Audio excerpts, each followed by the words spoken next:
جناب آدم جس بات کی تبلیغ کر رہے تھے جناب نوح نے اسی بات کی تبلیغ کی ہے، اور جناب ابراہیم نے جس چیز کی دعوت دی ہے جناب موسیٰ اور عیسیٰ نے اسی بات کی دعوت دی ہے، اور اسی بات کو میں نے ایک جمعہ کے بیان میں تفصیل سے بیان کیا کہ پارہ نمبر 8 میں اور پارہ نمبر 12 میں اللہ تبارک و تعالیٰ نے نبیوں کو بھیجا کیوں ہے اور نبی آنے کے بعد کیا پیغام دیتے تھے، اس کو میں نے پیش کیا تھا۔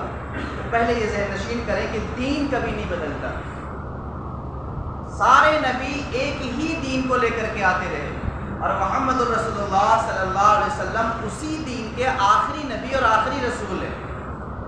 تو دین کبھی بھی کسی بھی حال میں کسی بھی نبی کے زمانے میں دین نہیں بدلتا، دین ہمیشہ ایک رہے گا۔ بدلتی کیا چیز ہے؟ بدلتی ہے شریعت۔ شریعت کہتے ہیں قانون کو۔ غلط فہمی لوگوں کو یہاں سے ہوئی کہ دین کو لوگوں نے شریعت سمجھ لیا اور شریعت کو لوگوں نے دین سمجھ لیا، اور پھر وہ سمجھے کہ دین بدل جاتا ہے، اسی لیے لوگوں نے کہنا شروع کر دیا کہ 1400 سال سے اسلام ہے۔ شریعت محمد صلی اللہ علیہ وسلم یہ 1400 سال سے، حضور کی جو شریعت ہے، جو اللہ کی طرف سے حضور شریعت لائے تھے، وہ 1400 سال سے ہے، دین 1400 سال سے نہیں ہے۔ دین تو جناب آدم سے چلا آ رہا ہے، دین سب کا ایک رہا ہے۔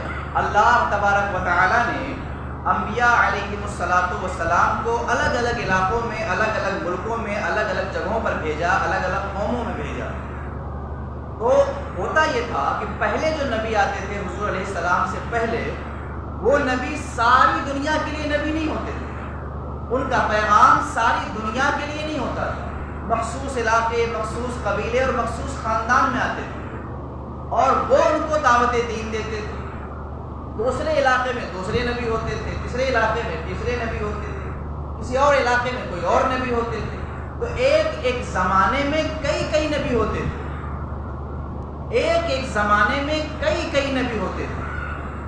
حضرت موسیٰ رسول بھی ہیں اور نبی بھی ہیں، اور انہی کے بھائی حضرت ہارون ہیں، نبی دو موجود ہو گئے۔ حضرت ابراہیم علیہ السلام نبی بھی ہیں اور رسول بھی ہیں، اور انہی کے بیٹے اسحاق علیہ السلام ہیں، اور انہی کے بیٹے اسماعیل علیہ السلام دونوں نبی ہیں۔ اسحاق علیہ السلام کے بیٹے یعقوب علیہ السلام نبی ہیں، یعقوب علیہ السلام کے بیٹے یوسف علیہ السلام نبی ہیں۔ تو ایک زمانے میں کئی نبی ہوتے تھے۔ حضرت ابراہیم کے زمانے میں آپ ہی کے بھتیجے ہیں حضرت لوط علیہ السلام، یہ نبی ہیں حضرت ابراہیم ہی کے زمانے میں، اور انہی کے قوم پر بہت بڑا عذاب آیا تھا کہ زمین کو پلٹ دیا گیا تھا۔ یہ حضرت لوط علیہ السلام کے قوم پر یہ عذاب آیا تھا، یہ زمانہ حضرت ابراہیم کا زمانہ تھا۔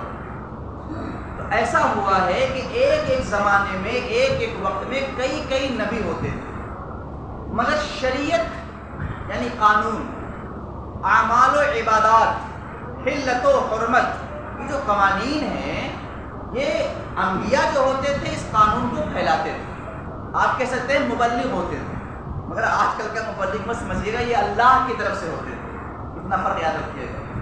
تو یہ انبیاء علیہم السلام شریعت کے قانون کو عام کرتے تھے، پھیلاتے تھے، تبلیغ دین کرتے تھے، بڑے اس کے مسائل ہیں۔ جناب آدم سے لے کر محمد رسول اللہ صلی اللہ علیہ وسلم تک شریعتیں بدلتی رہی ہیں، شریعتیں بدلی ہیں۔ حضرت موسیٰ کی شریعت میں کچھ اور معاملات تھے، حضرت ابراہیم کے شریعت میں کچھ اور باتیں تھیں، حضرت نوح کی شریعت میں کچھ اور باتیں تھیں۔ ہماری شریعت جناب محمد رسول اللہ لے کر کے آئے، یہ جو آخری شریعت ہے یہ مکمل ہے، کامل ہے، اکمل ہے، اور یہی شریعت اب قیامت تک رہے گی۔ اس شریعت کو قیامت تک ختم نہیں کیا جائے گا، اس شریعت کی حفاظت کا ذمہ اللہ نے لیا ہے۔ باقی جو شریعتیں تھیں ان کی کچھ باتیں اللہ تعالیٰ نے منسوخ فرما دی، اور کچھ باتیں ایسی رہیں کہ ہماری شریعت کے اندر موجود ہیں۔ اس کو سمجھانے کے لیے میں نے تقریباً کئی خطاب اور کئی تقریریں کی ہیں۔ اب اگر آپ سننے کا ذوق رکھتے ہیں، سیکھنے کا مزاج رکھتے ہیں، تو یہ آپ کے لیے بہت قیمتی چیزیں ہیں، اور اگر آپ سوچیں کہ میں کچھ ایسے بیانات کروں جس سے جذبات